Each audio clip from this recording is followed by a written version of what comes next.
งเนี่ยถ้าเราไม่ดังก็ตัดเด้อที่จะพูดโดนใจตอนที่30รวมใจตอนที่30ด้วยที่และที่รูระให้ไปนา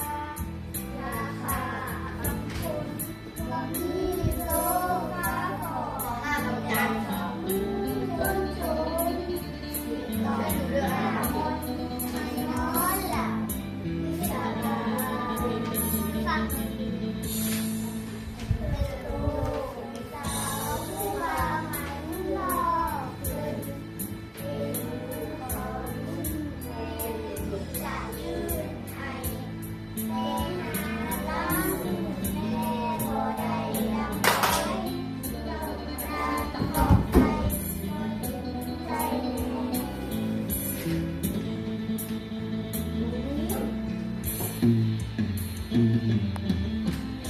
ร้องด้วย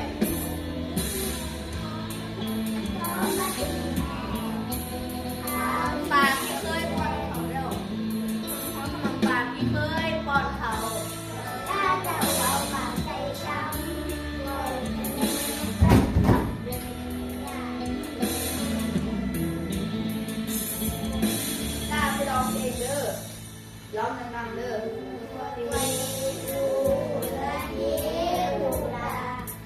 เจ้ากับใจสาแม่ที่ให้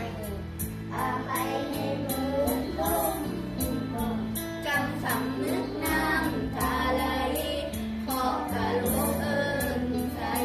แม่ผู้เลี้ยวตีขึ้นมานิ่ง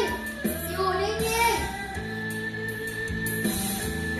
คราวที่แล้วติดลบไปแล้ว50 คะแนนมี100 คะแนนนี่ติดลบนี่ก็ไม่ได้เด้อแน่อยู่นิ่งๆเอาลบเอา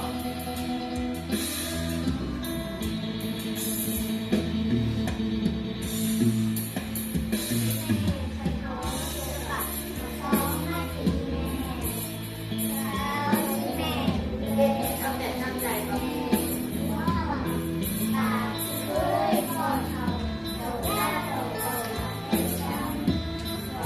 เขายืนนี่นะ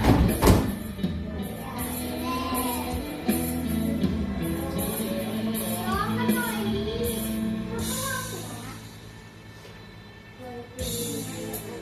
เฮ้ลูกลาให้เจ็บทั้งที่ใจสาร้องดังๆอาภัยให้เอิดล้มคุณบอกจำสั่งเรื่องงานไหน